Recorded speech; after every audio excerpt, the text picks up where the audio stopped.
Hi, my name is Abhirambika and I teach sustainable living for kids. You must have watched my earlier videos, and in continuation to that we are going to talk about cognitive learning today. So what do you mean by cognitive learning or cognitive skills that the child needs to possess?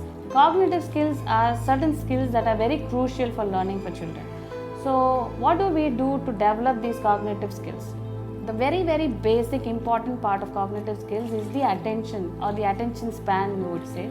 So when the child can concentrate for a longer time on one particular activity. So how we track it is by giving various activities. We teach them through mindfulness onto how to concentrate or how to hold their attention onto one particular activity for a longer period of time. So for simple, one of the activities could be, balancing these blocks, or it could be various things through which they try to concentrate on one particular thing. There are certain yoga poses which we teach them as to improve their concentration levels. So in this way we try to develop the attention span, which is important part of cognitive skills.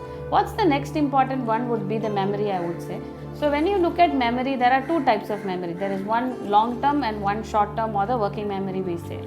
So when we talk about short term or working memory, it's very important for the child's attention, because his working memory and attention go hand in hand, because whatever the child does in that particular day or the previous day or the day before, those are the working memory. So when a child goes to school, for example, a teacher is teaching a lesson for 40 minutes, there is periods of 40 minutes or 30 minutes. When the child tries to learn or the child tries to concentrate in class, the working memory is activated and the child recollects a lot. They tries to remember a lot of things, and when they get back home they try to recollect. So this is how the working memory works.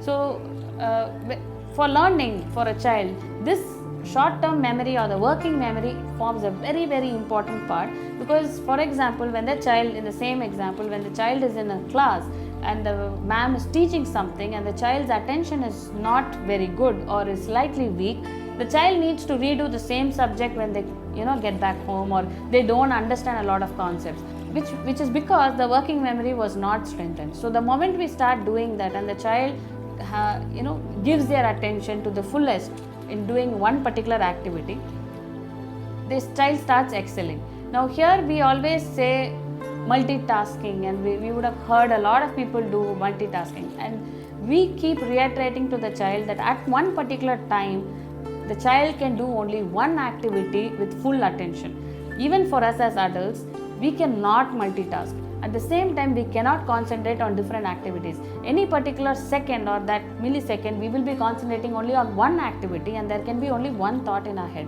So same thing applies to the child. So we teach the child how to take up one by one and how to finish one particular activity with excellence and then move to the next. Whether it be reading or learning or eating or writing, whatever the child, even sleeping for that matter, we teach them how they should take it up one by one and excel in each of it. And that's how overall the child can move towards a genius path.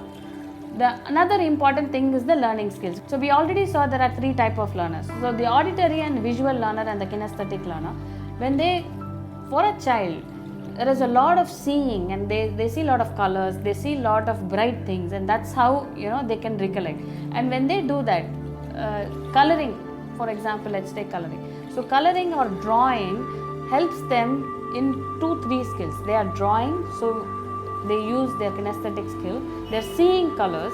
So a simple activity like coloring, the child is using the kinesthetic style, where the child is using the colors, it's using the hand to draw, and visually the child is using colors to add and brighten up the whole picture. So the child is using multiple skills at the same time and learning to do a new activity. So another major important part of the cognitive skill development is logical reasoning, logic and reasoning or logical reasoning. So what does a child learn here? In a day, a child average age between 5 and 6 or 4, 5, 6 can ask you about 1,000 questions, and that many questions or more run inside their head as to why, whatever they see, first question, why, what, where, this only comes to their head. So when such questions come inside their head and they ask us a lot of questions, we should be patient enough to answer them and these questions help them build their understanding or knowledge levels, and tomorrow when they learn or when they become adults, so these answers that we give them are the steps for their learning. And anything told to the child for the first time correctly is what is taken into their working memory, and that is exactly what goes into their long-term memory. So anything that you teach the child for the first time, don't give them any lame excuse, or don't give them an answer that fits you, or is not the truth. Always give them the right answer at the first time. If you don't have the time at that particular minute, tell them to wait for your answer, and you go back to them and give them an answer, because in their mind they always want the answer and they were looking for it, and when they don't get something, so they start assuming different things, and that will become the stepping for their learning levels, so which is not what we want. So we try to analyze the child in our program. We try to see what is the level of their understanding for different topics or concepts, and we try to guide them in the right way, which is very important in their learning journey.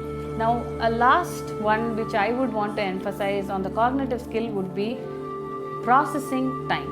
So each child is different. We've been talking about this, and each child has a different time in which they can process things. They can process thought. Different processing time they take for understanding. Different processing time they use for doing an activity. The same probably a puzzle or a board game you would give to two children, they would finish it at different time at different learning levels. So we need to understand that.